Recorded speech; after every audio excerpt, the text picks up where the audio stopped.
Let's take a look. Because she's been pretty vocal on the show. Like, she's done podcasts and stuff.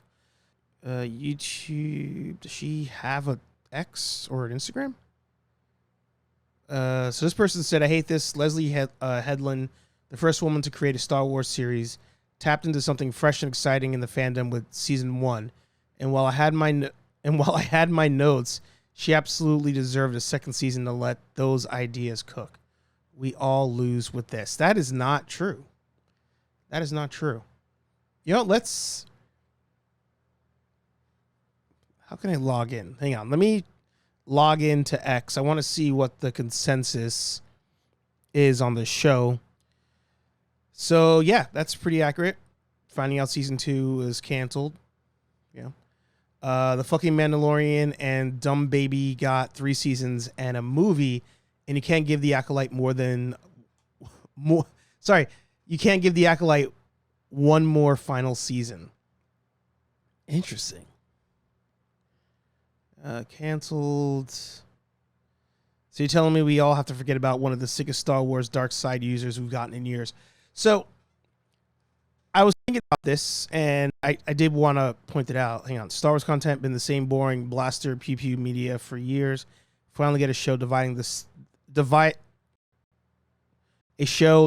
into Jedi Sith lore, and you all get it canceled because the lead isn't a white man. Wow. No room for projects to grow their audiences. Just instant dismal for the people who worked on The Acolyte, Willow, and 100 other shows. All because of the short-sighted business. Streaming is the most... Like, people are mad the show got canceled. Holy shit. What does this guy say? Renewed for a second season. Yeah, that's too bad, but you know what? Like, season 1, we've still got season 1, and it was a good first foray of live action into the High Republic. I'm sure we'll get more, more High Republic stuff, so.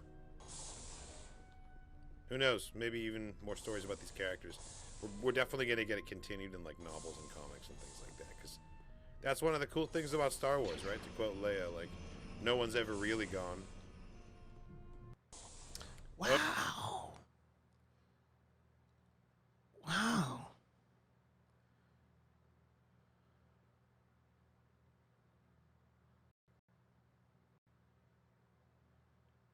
Wow. People are mad about this. The show is everything for me. How could you do that? And on Manny's birthday. Fucking cruel. Holy shit. Do we have a prequel situation where something that's terrible, it turns out people actually loved it, and not even like years later, like episode 2 is trash. Phantom Menace as a whole is kind of trash. Highlights, but trash. The prequels are the worst between that and the OT. I'm not even counting the sequel series. We don't talk about that. But people love the prequels now. Do people love the Acolyte? Like it, and the rest of us are crazy? Wow. Were we all watching the same show? That is insane. Was this some A/B testing? Yeah. Shout out to Jose in the house. Good to see you.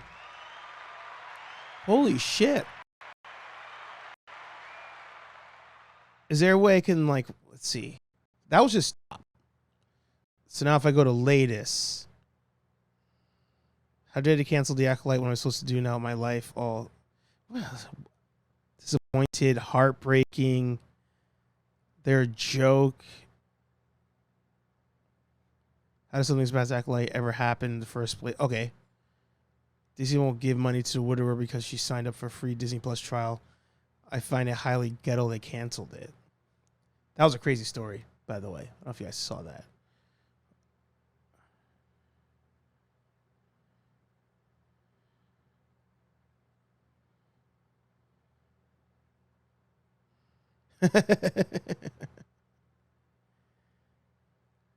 Interesting.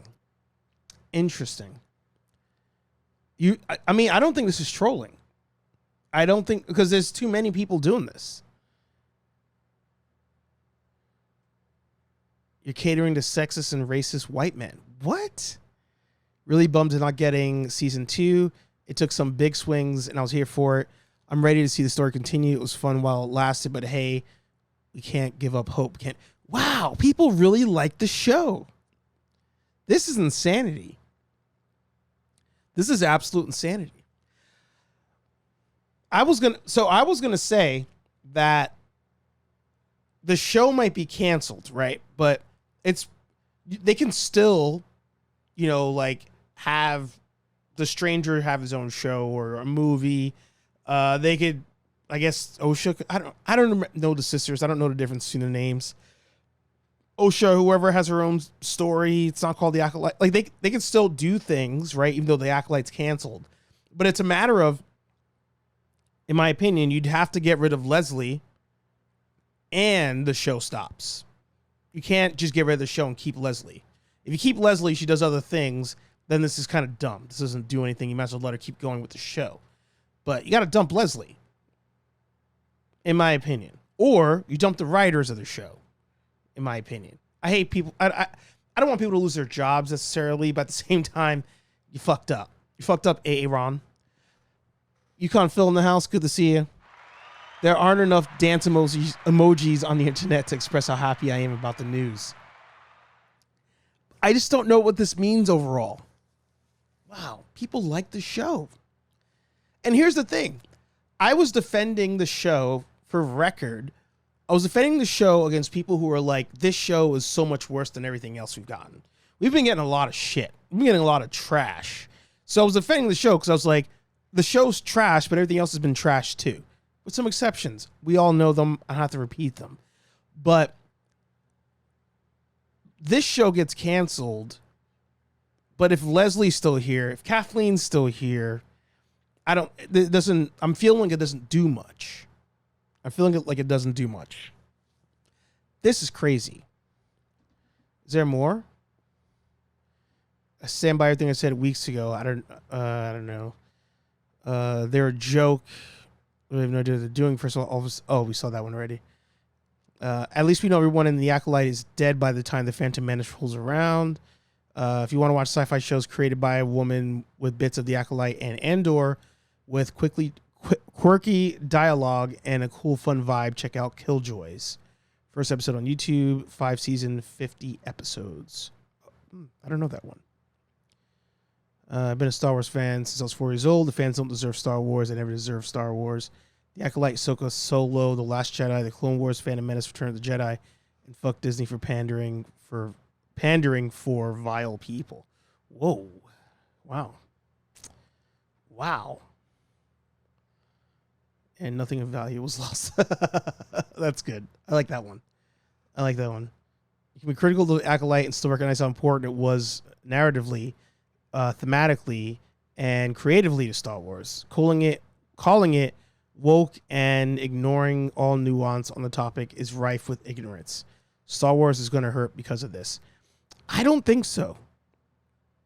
I agree that there was a lot of ist to this going into it and during it for sure. But I think one of the best ways to combat anybody who's racist, sexist, anti-gay, I think the best way to combat that stuff usually, this is going to sound stupid, is a good story. It's a good story. I think of the hate House of the Dragon got before it released, when people saw the group that were all black, but they had the white dreads. People were hating on that. Woke, trash, whatever. And of recent months, people were trashing the Batman Cape Crusader because Penguin was gender swapped. People were bashing that right away. Both shows no longer hold criticism because they're actually good shows. So while yes, there's a lot of blankists that attack these shows at the gate, usually they're pretty silenced by people telling them, hey, by the way, you idiot, it's a good show. So that's where the Acolyte could have combated all that stuff. Terrible show. It's a terrible show. The real reason behind the Acolyte being canceled is simple, really. The fans pay the bills. They buy the merch, the Disney Plus subscription, the tickets, but they were not buying this. They were very loud about it. Yes, Disney, you must pander to fans. They are the customer.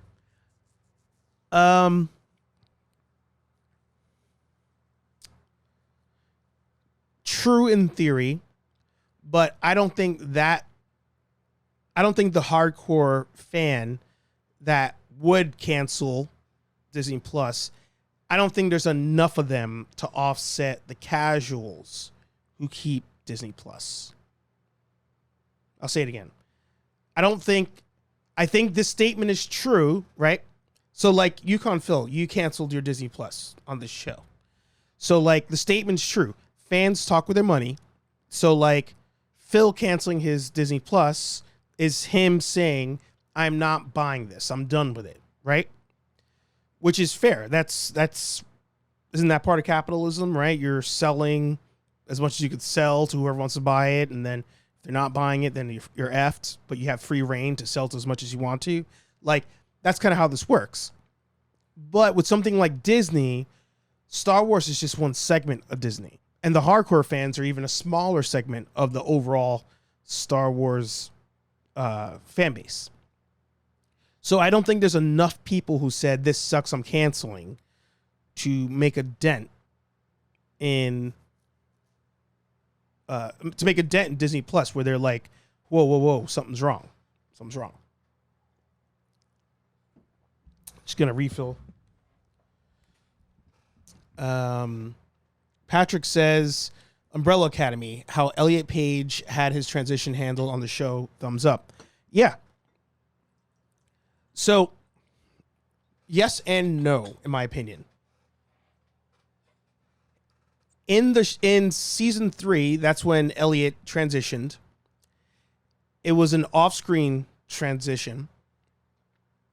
And I thought in the first episode of season 3, they handled it perfect. They literally like kind of walk in and they're just like, hey. And I don't remember the character's name. But we'll just say Elliot. It's like, oh, I'm Elliot now. And they were like, oh, okay. And then they kept going, right? It was like, yeah, that's who you are now. We accept it. Cool. Roll with it. Every character kept walking in being like, oh, I'm Elliot now. Oh, okay. Move on. Keep going. I thought it was great. They had like another part, maybe episode 2. It's been a while since I watched it, where somebody's like, why did you switch it or whatever? And Elliot is like, I did it because I feel like I'm me now, whatever. Again, good. I think past that, it seemed like that kept coming up every episode. And I was like, bro, I get it. Let's move on. Like that. I think that's where Umbrella Academy like kind of wore that out over time as the show went on. I thought season 3 was terrible overall. So that's not even tied to why I'm not even interested in season 4. But I thought the first episode, the way they or the first 2 episodes, the way they addressed it, I was like, great. It's just the show went terrible after that. I haven't heard a good thing about season 4. So we'll see. Let's keep going. This, like, WTF, I like Ahsoka, but it was so much more of a narrative mess than the Acolyte was. I'm craving Acolyte more than Ahsoka, and she's my number 1 Star Wars character. What does that tell you? Wow. This is wild. Goodbye. You were bigger than a whole sky. You were more than just a short time. The fuck? Show's full of cool ideas that were not executed well on screen. Yeah. I'm not saying the folks who hated the Acolyte would have loved Order 66 in real life. I'm just really bummed. Manny deserves a Quamir movie. Fantastic. Yeah, I'll give him that. That's the thing. Isn't it funny how in pretty much every movie, you have characters that don't even have the most screen time. They're like kind of important sometimes. Sometimes they don't even talk. And they're like more popular than like the main characters in these movies. So in this case, The Stranger, I thought The Stranger was the best part of this show. I thought the fight was dope. I think that people who rag on the fight where he takes out the Jedi, I think it's ridiculous. I think people ragging on it, it's just ridiculous. It's one of the better fights we've had in a long time. Could it have been better? Sure. But it's not a movie. It's a show. It should have been a movie. I think this would have been done better as a movie than a TV show. But he was great. In Ahsoka, you had Balin, right? Barely in the show. Number one character in the whole thing. And everybody brings up Balin when they're talking about the Ahsoka show. OT trilogy, Boba Fett didn't even do shit. People love Boba Fett. So they somehow, Kylo Ren, like the Knights of Ren gear. People love that stuff. Hate the story, hate the movies. So they keep killing it with like these character designs and these stoic characters that don't really talk a lot, but they just really seem to tank after that.